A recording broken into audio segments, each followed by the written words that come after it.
There we have them. On the left, Luca Dirksen, and on the right, Rusty Adler, drawing their starting hands, being ready, and playing it out here. Round 4, of course, it is now. And that will be what we're playing out. And both of them are actually undefeated still, as I was just mentioning, which is interesting. I think RIKKA is in a rough spot right now because the deck actually was severely hit by the latest Forbidden and Limited list. And I was actually on the verge of saying this deck is borderline unplayable from now on, but Rusty sits here being undefeated, and therefore he is absolutely going strong. And he is now also ready to start things off. Let's go. Okay, fist bump, and by the speed Rusty drew his hand, I want to say he won the die roll, but let's see whether he really is opening up, and he is, and still, to this day, in 2024 even. Welcome back, Plants Enjoyers. Normal Summon Lokai it is. Let's go. Normal Summon Lokai, Link Summon into the almighty SUNAVALON Dryers. And let's see where all of this gets us, because it has to be a new combo. This is not the same combo anymore, because the cards aren't available anymore. So I'm totally excited to see what's coming out of this year. Sewing still is there, of course. We can special summon out another copy of the Lokai, triggering the effect of Dryers now, of course. And Rusty is obviously not on 0 life points, still healthy with 8,000 life points. No, he's actually up to 8,300 life points now because he just resolved the effect of Healer. And I mean, so far so good. We could do this before the Forbidden and Limited list. We can still do this now. But now comes the interesting part. From here on, it will differ. First of all, we are going to link summon into Aromatherapy just Jasmine. And what's next? Ooh, is Luca is considering to Veiler this, and that seems like a pretty good target to Veiler. So Luca, with his Fire King deck, decided to main deck Veiler, and it is paying off right away, but Rusty has the hard-drawn Mudan, and Mudan, of course, can still fetch the maybe most powerful field spell in the entire game, RIKKA Concon, being able to tribute opponents' monsters? I mean, that's pretty nice. That has actually won YCSs and European Championships before, and maybe it's going to win the HDK today. And Luca, because it is so good, is also going to pick up the cards real quick and read up on it. So, let's see, Rusty going through the graveyard. Is there more coming now? Of course, I mean, we can now use the other effect of Concon to just set one spell and trap of the RIKKA archetype to the field. We decided on Glamour, and Glamour is even going to tribute the Mudan. That means we will not only search one card, but we'll search two cards. And let's see what those are. We do search out, okay, yeah, that's nice. We get access to the Therion package of our deck, and we aren't locked into plants, so we can even go into the Regulus at some point. We, of course, had access to search Lily Borea there by, first of all, searching for the Snowdrop. Now we activate the effect of Lily Borea, and there comes the Nibiru.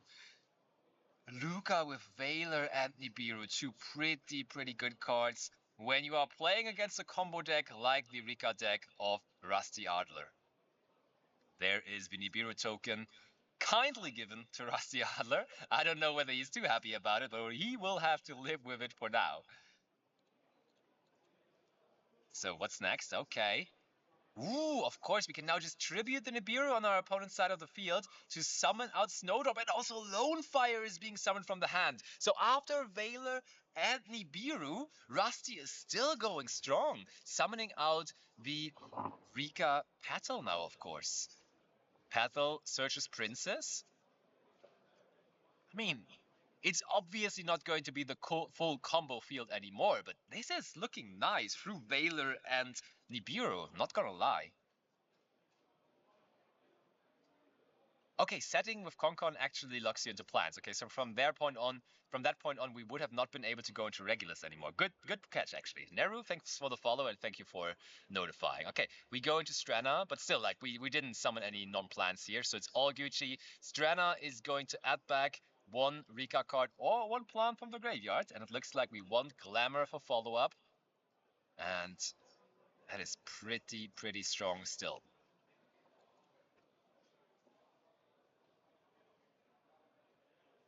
Now, is there anything else we can make? And do we have a way to tribute the Strana? I mean, we have... Yeah, we have the princess now in the graveyard because we attached it for the effect of Strana, but if Luca does not go for a monster effect, he could just be able to attack over the Strana, to be fair, which would be quite unfortunate for him, and I don't know whether he could recover from it.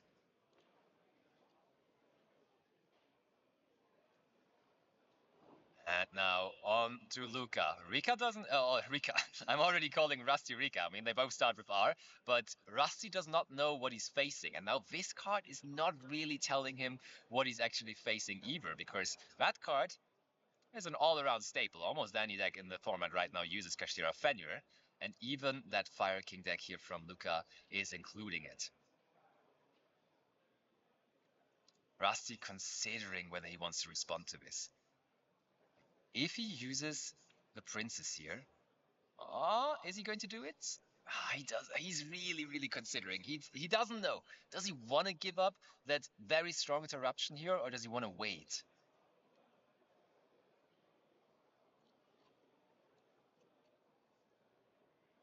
Okay, actually we will be using the effect of Princess, and we do not even tribute our own Strana, but we decide to tribute the Fenrir of our opponent instead.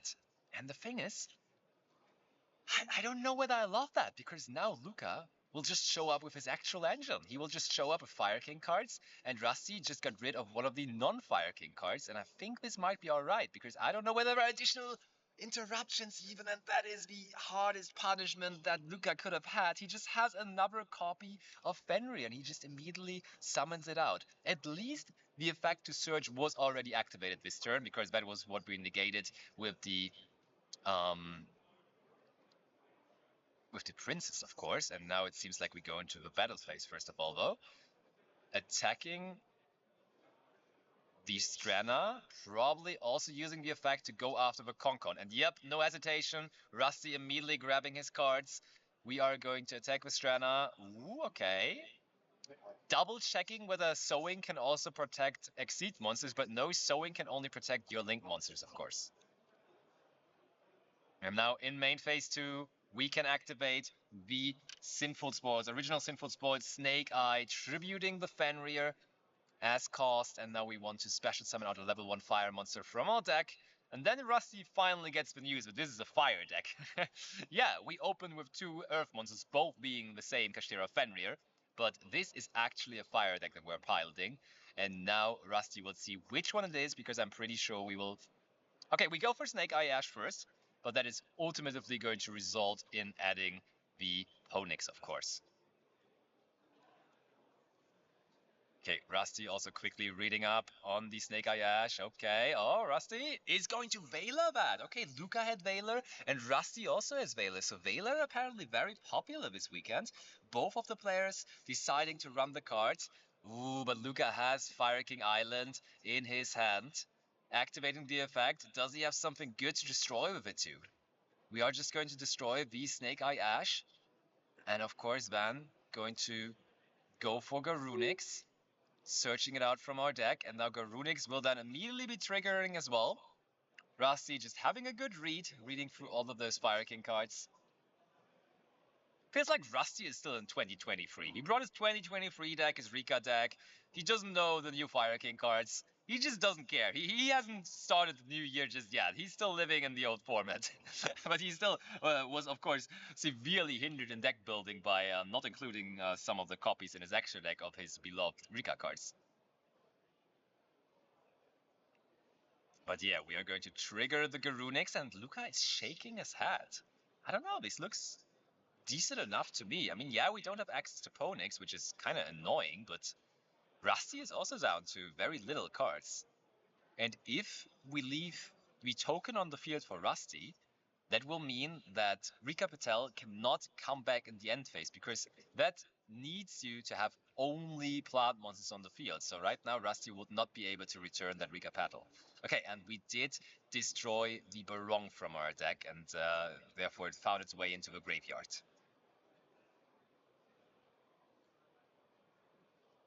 So, what's next? Luca. Okay, yep. Rusty was definitely summoning more than twice from the extra deck last turn, and therefore we can just put up that Typhon on top of the Garunix, and that is definitely quite good because we can also now have like a wall that Rusty has to find an answer to first of all. I mean, please don't bounce the token. Please don't bounce the token. That's all I can say. That's all I can say right now. Ooh, we are going to activate the effect. Okay, we go after the Snowdrop. Fair enough. But I don't know whether I love having that card in hand. Like, you just gave your opponent an extender back to hand. Is that really the game plan? I do not really know. But let's see. Luca passing it over to Rusty. And Rusty now with all the options, because we know for a fact that he also still has that good old RIKKA Glamour in hand, which he added back last turn.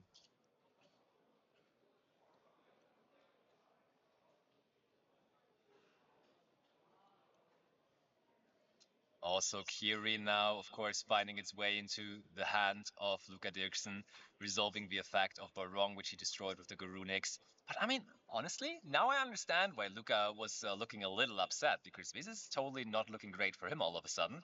And Rusty, with his 2023 plans, is still enjoying life. And he probably will be able to start playing here again quite well. Let's see whether that Typhon maybe still is, for its continuous effect, painful to get through. That might be the case, actually. Okay. Ooh, normal summon Sunseed Twin. And that would be able to then bring back Loci from the graveyard if we wish. Looks like we don't. I just have to. Is there any restriction on Sunseed Twin that you only have to control plant monsters or something? I will just double check on that. Ooh, okay, no, you have to control the SUNAVALON Link monster. Yeah, never mind. You have to control the SUNAVALON Link monster, and the Nibiru token is not a SUNAVALON Link monster, that's for sure. That's for sure. Yeah, you guys are right. You guys are absolutely right. But still, thanks for keeping track of everything in chat. I said it earlier, I'll say it again. I'm reading chat constantly. Thank you everyone for being here. Thank you for spending the day with us here for the HDK. 282 players. That's quite the number. New format, looking bright. We see RIKKA still somehow going strong here in the hands of Rusty Adler. And now he's trying to figure out his options. We see Primula has found its way onto the field. And we now also use the effect of RIKKA Princess. Ooh, can he even summon Princess, or do you... RIKKA Princess says... I mean, you could technically summon Princess. But we go for Snowdrop instead, and Snowdrop is going to summon out both the Princess and itself, and then we go for an Exceed summon. That's most likely going to be in rank 8, and yes, indeed, we have found our way into the good old RIKKA Teardrop. Putting that Nibiru token in attack position now as well, and attacking. Funnily enough, that Teardrop was just small enough to activate its effect under the restriction of Typhon, so that was really nice.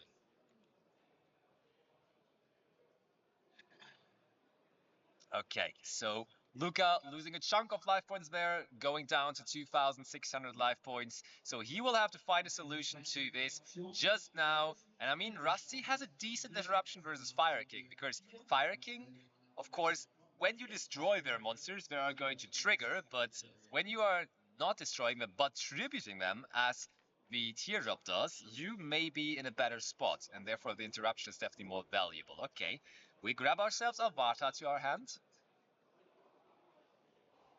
through the effect of Fire King Island. The Kirin, of course, we had in hand, that was searched in the previous turn, was destroyed in the process.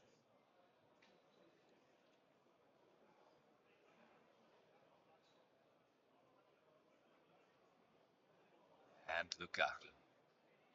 What can he do? Just by nature, Fire King being a fire deck, should be pretty favored against plants, right? I mean, how are plants doing versus fire? I would assume they just can't really do a whole lot. But here for now, the plants seem to be withstanding the fire quite well. But Luca now here on this turn is potentially able to completely get back into this. Because like there's one interruption by Rusty and a potentially another one in his hand, but that's not even necessarily the case. Ooh, okay, seems like we are going to... Oh, wow, we do not even go for the tribute effect of Teardrop because we are going to tribute it away for the effect of RIKKA Princess. That's huge. Oh, that Castration is making a good point. They're actually water plants, so they are kind of withstanding fire. You are onto something there. You are onto something. Okay, Garunix coming back. Oh wait, it's rather Kirin. And we are going to destroy the Snowdrop that's left on the field. Oh wait, no, it wasn't the Snowdrop. The token was destroyed now too. We are sending Avara to the graveyard. Or Avata, rather. Avara is not the right one, but Avata. Okay. And Rusty with now only one card in hand, but if he survives this turn, he is going to be able to special summon out the Petal again in end phase. So follow-up is still secured for him. I don't know. This is a really, really grindy game one. Pretty interesting because we actually see like hands down one of the craziest combo decks in the world with RIKKA SUNAVALON winning multiple big tournaments in Europe, but still they are going for the grind game here. I mean, they are kind of forced into the grind game because Luca started with Valor and Nibiru, but interesting to see that even in the grind game, Rusty definitely is still competing here. And now in the end phase, after 2 attacks coming through, bringing Rusty down to 2900, we are going to bring back the RIKKA Petal. Ooh, and we do go for Ash in the standby phase on the Barong. So no Barong Surge will happen here. And Luca, he looks... Ooh, but we are still going to respond. Rusty will lose his monster here anyways, because we are going to activate the Fire King Skyburn, which Luca is playing as a one-off. And that means you can destroy one of your Fire King monsters and equally as many cards on the opponent's side of the field. So he wants to destroy his own Garunix here and the Petal, and that exactly is what's happening there. Both cards finding their way into the graveyard, and now Rusty left with one card in hand, and it's not something that he can do anything with because he's passing it over to Luca. Luca now has to overcome 2,900 life points only. Fire King Island is being activated, destroying another copy of Avata. Searching out Ponix finally for the first time in this game. We haven't seen this little boy around in this game at all, even though it's like one of the best cards in the entire deck. And now Rusty, when he reads that card, he will also realize, this card is quite good. This card is certainly quite good, and after reading Ponix, Rusty knows it's over 1-0 for the Fire King duelist for Luca Dirksen. So it looked like Rusty was really still putting up a great field after getting Veilered and nipped, but then, I don't know, the interaction with the Nibirus was... not with the Nibirus, with the Kashtira Fenris. It was kind of weird. Like, did you really need to get rid of the Kashtira Fenrir there? That Princess Interruption is so valuable, being able to tribute one monster from your opponent. You could also just have tributed your own monster and then bring out another monster from the effect of Strana. I think Rusty just assumed it is some kind of Kashtira deck or Monadium deck or something, and he didn't want to give him the chance to get going. But then he realized, because he got the bad news later on, it's not a Kashtira deck or Monadium deck at all. It was actually Fire Kings. And Fire Kings were able to completely grind into this. Completely grinded their way into this. Yeah, Tom Menzel, you are missing out, VIP of the channel, not showing up here for HDK. Sad, sad, sad. Your friends from Hamburg are doing pretty well, and you're not here with them. And that is a shame. But let's see what these guys, while they are side decking, have brought with their side deck. So Luca now will be in the spot of going second, and he has decided...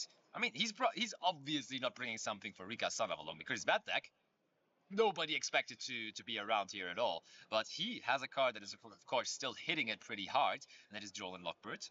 But a pretty generic, pretty good going second card being the Dino-Wrestler Pankratops, and then another punish card for the big field that RIKKA SUNAVALON is putting out, evenly matched, because sometimes they don't end on regulars, and then evenly matched is just destroying it all. But let's see. Rusty, of course, can also still up his potential a little bit by the side deck, and there is Cactus Bouncer in his side deck. And Cactus Bouncer going first, if you can establish it, it's huge.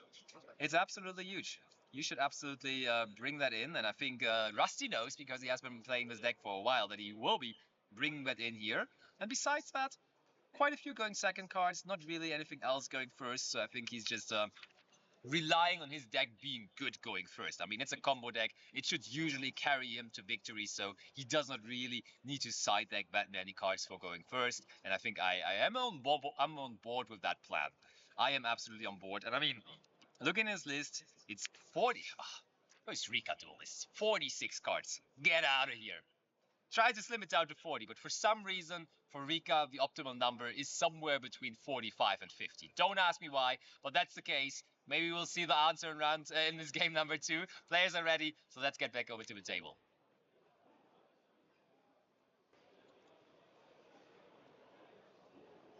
Okay, let's see. Rusty again trying unexpected die, so some things just never change.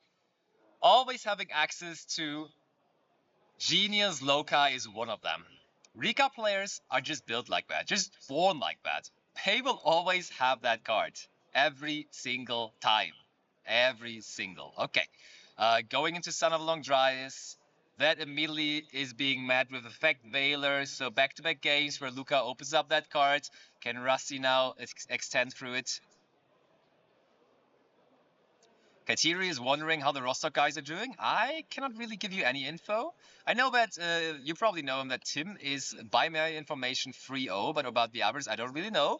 Furion this Colosseum though is the next card that is being activated. Grabbing Rusty here, one card from his deck. And is it going to be Lily Borea or is it going to be the Regulus? And I think you have to go Lily Borea if you don't have the Lily Borea in your hand already.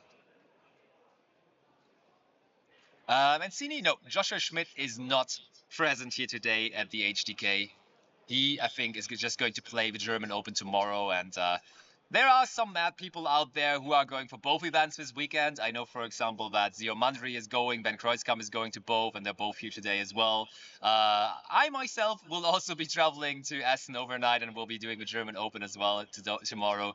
But let's focus on what's here today first, and that is the HDK. With over 280 players, giving us already a pretty good idea of how the format is probably going to look like. And Rusty is giving us an idea of how to resolve RIKKA Glamour right now, tributing the SUNAVALON Dryas, therefore able to search out 2 cards. Cine, I don't know whether Fam is still undefeated. I know he was 2-0, but I didn't see him winning or losing the 3rd round. But I can check for the next round for you. Okay, look at that.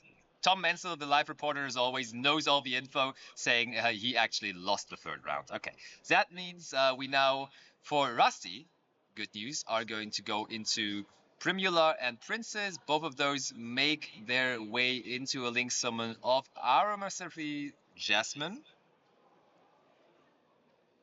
And that is a normal summon. All of that happened without a normal summon. So RIKKA Patel can now just be normal summoned, activate its effect. And Rusty is actually just really, really going strong here. Even though his Dryas was negated, he doesn't feel bothered at all. He just goes on, continues with his day, continues with his combo.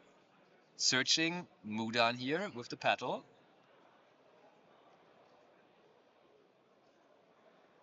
Checking his graveyard quickly again. Using the effect of Mudan, tributing the Petal, activating Mudan, of course. We already have a field spell on our field, but how about we search out a better one? How about we go for one of the best field spells in the game, as I said earlier? How about RIKKA Concom for us? And then, from there, we go. Yep, RIKKA Concon.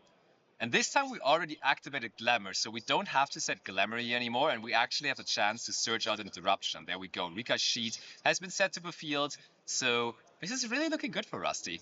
I don't think the Veiler did too much here to his combo. Maybe it would have been a little bit bigger, but not by a lot. Ooh, that's a second Veiler there, though, by Luca. Veilering the Jasmine there. And does that maybe leave Rusty without a Rikka monster? That would be sad for him if he is left without a Rikka monster, because let me check Rikka cheat. Do you?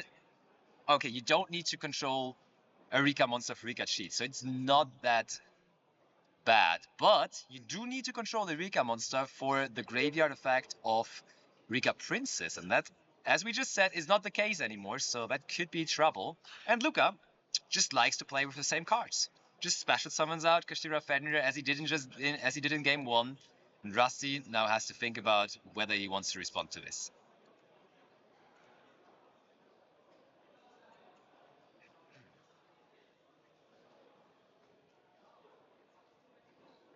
Fenrir searching Fenrir, and I mean, when you know that your opponent is only playing the Fenrir package and that the Fenrir search is honestly not that impactful because it will always only replace the card, then I think you are totally fine with just letting that Fenrir effect resolve, because what is that second Fenrir going to do in the hand of Luca there? Not really a whole lot.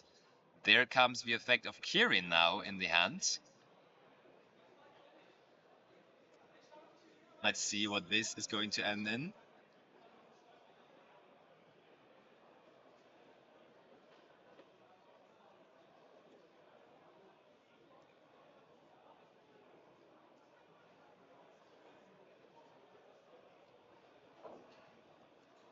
Oh, Rusty heavily considering whether he wants to respond to this, but it seems like he cannot really find an answer to it. Okay, Luca destroys the Garunix, summons out the Kirin.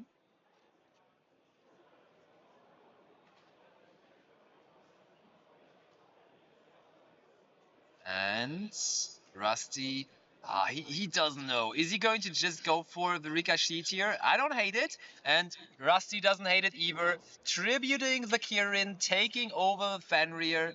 And that is, of course, a super powerful interruption because it does not only deal with one card, but it does deal with 2 cards.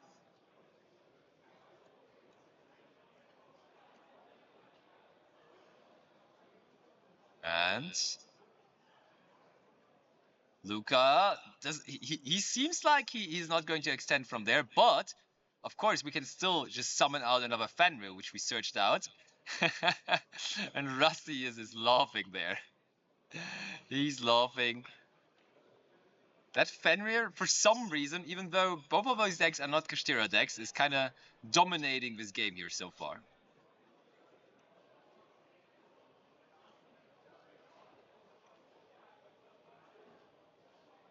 So Luca still quickly checking the graveyard, making sure, is there a Rikka Patel in there? And yes, there is a Rikka Patel. Luca just stopped at the card, and therefore he will realize this card is going to come back in the end phase.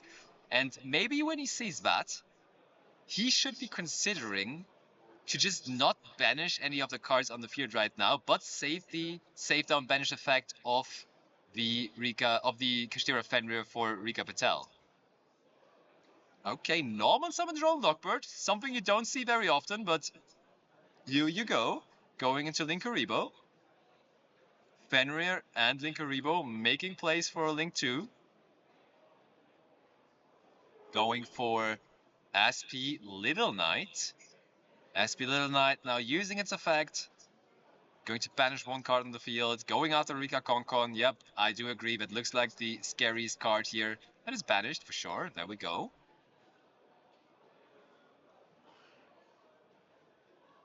And so, in the end phase we are. In the end phase we are. So, we bring back Rikka Patel. Luca did not have anything else to do. And yeah, Luca is reading up. And I think the thing that Luca did not pay attention to here, which is easy to miss, technically there was a non-plant monster on the field of Rusty, being the Kashtira Fenrir. But Rikka Cheat is making the monster you take control of a plant monster until the end phase. So that, in this particular moment, was a plant monster, and therefore Rikka Patel could absolutely activate in the graveyard and could bring itself back to the field, and now is a tool that Rusty can use again.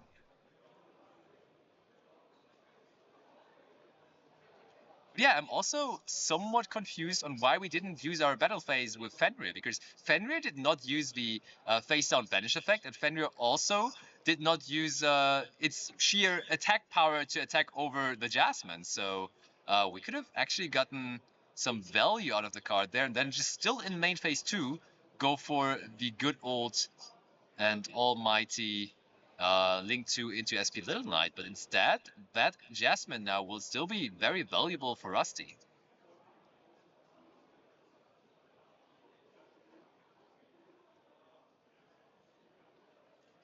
Okay, Luca. Maybe a slight misstep, but still we are going to use the effect of Fenrir here, banishing the Paddle.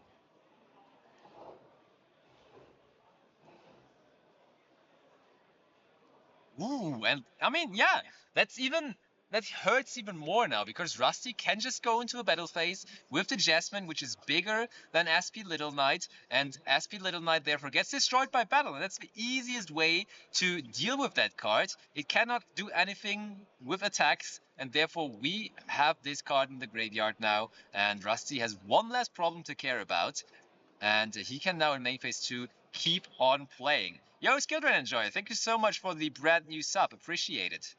Thanks that you enjoy the content apparently, and that you became a sub right there. And also, of course, still plenty of follows coming through all the time. Thank you guys so much for that. We are putting up a show today, and I hope you guys enjoy. So, we bring out Mudan, and we do activate a second copy of RIKKA Konkon. Luca took care of the first one, but here we go. There's just another one. Now we activate the Glamour. Glamour is going to tribute the Fenrir, and that means Luca doesn't see a light on the tunnel. He is going to scoop game number 2, and it is an even score between Rusty and his RIKKA SUNAVALON deck and Luca Dirksen and his Fire King deck, which is, yeah, very, very, very surprising to me. Chat, tell me now, did you expect RIKKA SUNAVALON to be a deck in 2024 after the latest Forbidden at Limited list? Because honestly, personal opinion by myself, I did not. I did not myself expect that deck to be striving in this format. And all of a sudden, still 3-0, good start to the tournament. And Rusty makes it work. And he also, again, shows us here it definitely can still do some very valuable things. And yeah, you and also some people in chat even saying Rusty could have there even maybe won game number 1, so he could have already be done with this here. Maybe a slight misstep there, but I mean sometimes the featured match nerves are coming. You aren't really that focused anymore because you have to pay now also attention to the cameras flashing into your face, and sometimes you then just don't find the perfect play. But I mean, now earlier on, we said that Rusty has not brought many options for going first in his side deck because his deck by nature is a good going first deck. But now we can of course also pay attention to the going second options of his side deck, and there I see a card that is pretty interesting, and I know for a fact that this man has been enjoying this card maybe as long as his RIKKA deck already, because he has been playing with RIKKA deck for a while now, and he has also for quite a while been playing Retaliating Sea, which is a card he included in his side deck, and I'm just trying to figure out in my head right now, is there applications for Retaliating Sea against Fire King? I mean, the application of it being Macrocosmos on the field is already a pretty big factor, but I'm just wondering whether there is something, whether there's a good time to activate it. Is there a card in Fire Kings that special summons out? Chat, it's on you. Tell me. Is there something where we can... Oh, Snake... Oh, true! The Snake Eye stuff. Roostar is making a good point. The Snake Eye stuff is actually something where we could bring him. So maybe we see the Retaliating Sea here. I could totally see that happen. Also, of course, great going second cards. Raigeki, evenly matched, Hobby's Feather Duster. All of them in the side deck of Rusty Adler. So he definitely came prepared for those going second games. So maybe we still have a good time here for Rusty, and we still go ahead and win go second. The problem, though, I talked about the deck size earlier. With 46 cards in your main deck, you are less consistently going to see your side deck cards. But maybe Rusty is still going to do it. Players are ready. Hope you guys at home are as well. Round number 4. Let's go for the third game.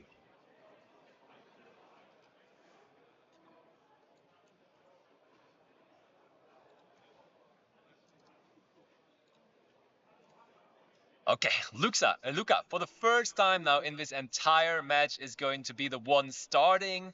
and he's picking up his cards here, trying to figure out how to go with that.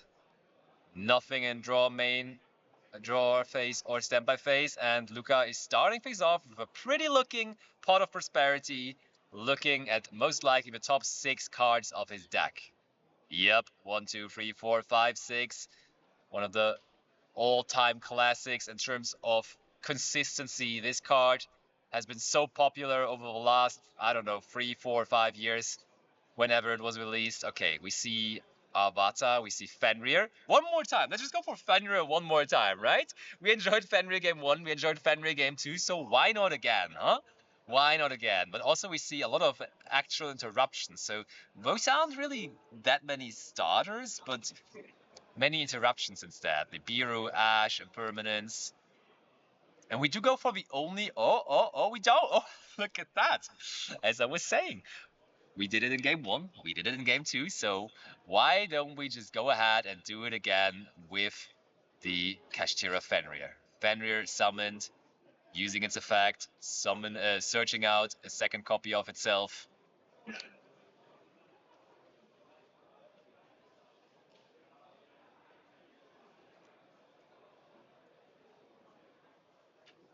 And what do we have there?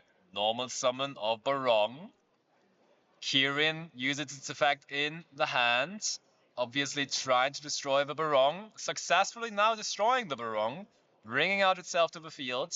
And now we activate original Sinful Spoils. Ooh, and that might be the moment where Rusty could activate Retaliating Sea, but it does not seem like he has it. And therefore, it's going to resolve. We are going to get Ponix onto the field, and you remember what happened in game 2 after Rusty read Ponix for the first time. He immediately scooped, and therefore... Oh wait, it wasn't game number 1 actually. So that Ponix definitely is heart and soul of the deck, grabbing Fire King Sanctuary there. Activating the Fire King Sanctuary, of course, which will lead to the activation of Fire King Island from his deck. There it is. And I'm pretty sure he's not done just yet. Also, quick info, important info. I just get informed by the judge we have exactly 10 minutes left right now, so you can kind of have a picture of how long the round still is going to last. And we summon out a Garunix there.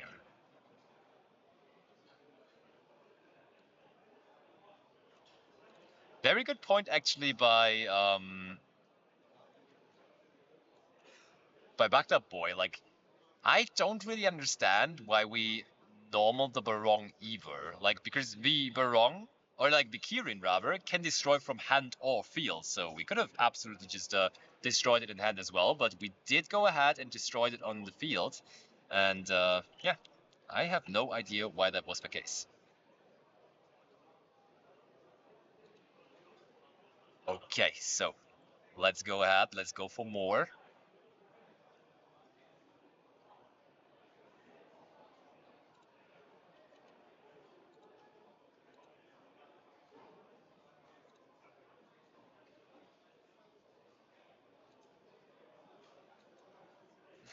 Yeah, maybe as I was saying earlier, in the feature match, sometimes you just forget, you just aren't aware of specific interactions anymore because you're so nervous. It's maybe your first featured match, and that's totally understandable. And therefore, maybe he just forgot in the heat of the moment that Kirin could also destroy from the hand. Rustar's asking, do we know whether he is on Ash? And yep, I think we saw it in the first game even. He summoned out Snake Eye Ash in the first game and got Veilered by Rusty Adler there. But yeah, I can also confirm by his deck list that it definitely is there. We definitely have it. Ooh, and did we just pass on this? Did we just end up giving play over to Rusty? Yes, we did indeed. It's Rusty's turn, and Rusty wants to start things off with Small World, and that is getting a quick nod by Luca, meaning we are going to resolve. We are doing the Small World challenge together here. Can we find a perfect bridge here? Revealing RIKKA Princess. Okay, let's see. What's the next piece?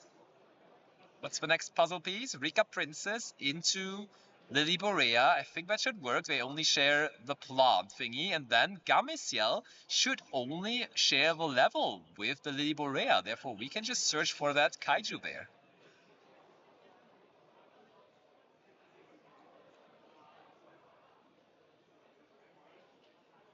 What are we going to kaiju there? Okay, we are going to put that kaiju onto our opponent's side of the field, and we did get rid of our Vata.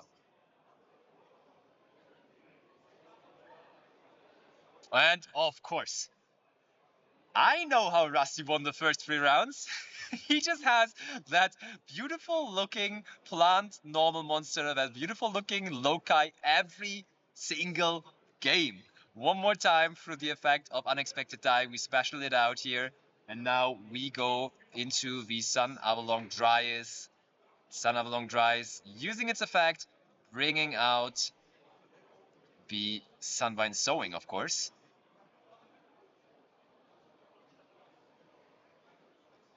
And immediately on resolve, Luca's like, let's get rid of that link monster you have there on the field. Let's use Fenrir to banish. And Sowing, of course, can still be activated. You can still summon out a monster from the deck, and it's going to be SUNAVALON Twin here in that case, or Sunseed Twin rather. The issue here though for Rusty is he has to pay life points for this now, because I mean, he had to pay life points for it anyways, but SUNAVALON Dryas would have made sure the life points are getting back to Rusty Adler's total count. But here in that case, he just ends up losing those 1,000 life points. And as I said, we have less than 10 minutes left on the clock, so it might be pretty impactful here at that point.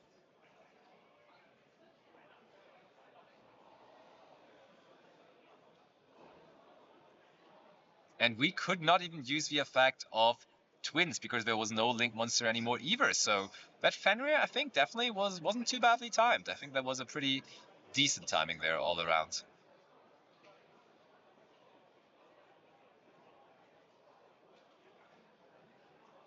Lily Borea next. So we could bridge with one Lily Borea, but we just had another one. But in response to that, we are going to summon out Kirin, destroying Ponix from our hand. Lily Borea is going to equip itself with the Lokai. We just, on our opponent's turn, going to exceed summon out through the effect of Fire King Sanctuary. Yep, I almost forgot that effect also exists, but yes, it does, and we can just go for Garunix Eternity of the Fire King, and yeah, Rusty will get the bad news pretty quickly, because that is just going to destroy all of the opponent's monsters right there.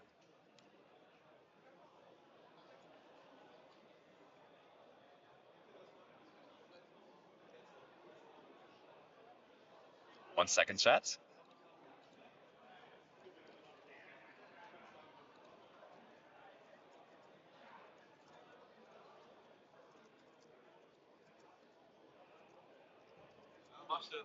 I'm just quickly checking something. Nummer 1. Wir sind jetzt voll, bitte schmeckt euch alle bei den Public Events im Roller-Banner neben der. And Rusty is continuing here. Also bei dem Roller-Preis Wall draufstehen. Bis gleich.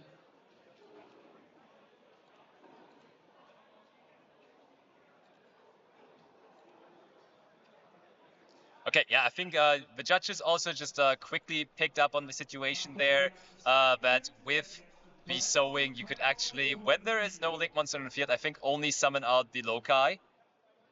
And I mean, it does not really matter. We can just like replace it with Lokai. It literally doesn't change a single thing there.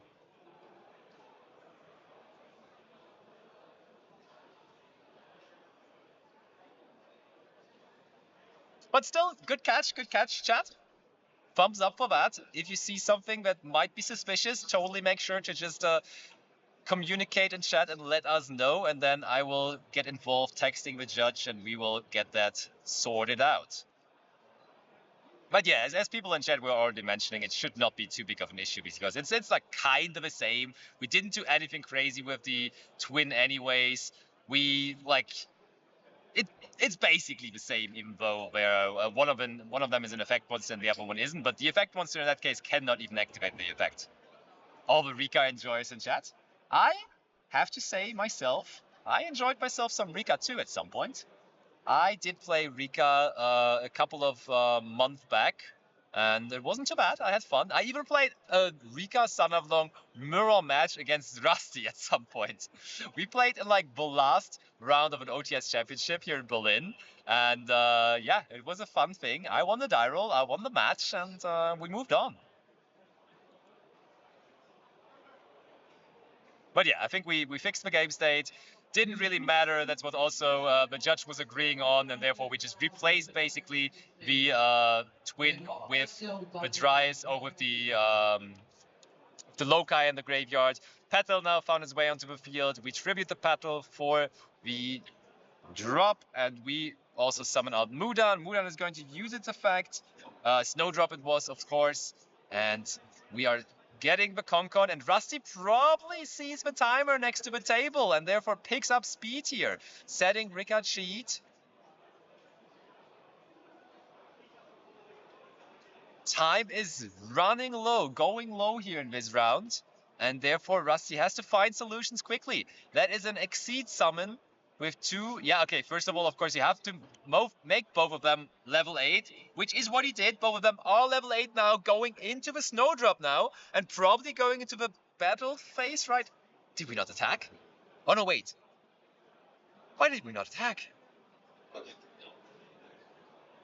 Chat, am I missing something? That was the main phase too, but why? What did we do in the battle phase? I mean, it must have been the main phase too, otherwise we would have attacked, but what was our purpose in the battle phase? Why did we exist in the battle phase in that turn?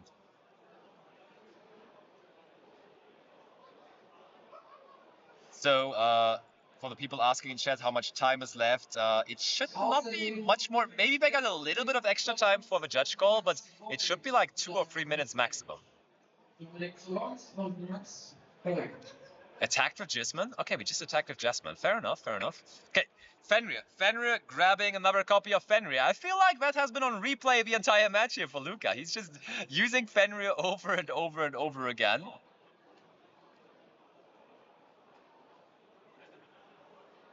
And Rusty now with low amounts of time in his hands. Down in life points, not looking too confident.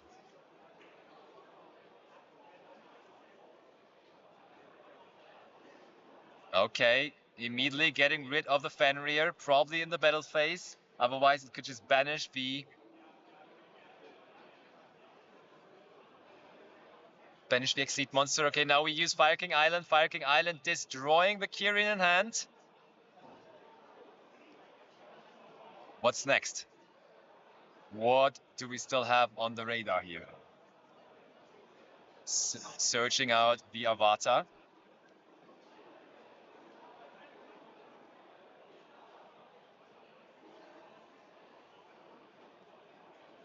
Considering his options in the graveyard.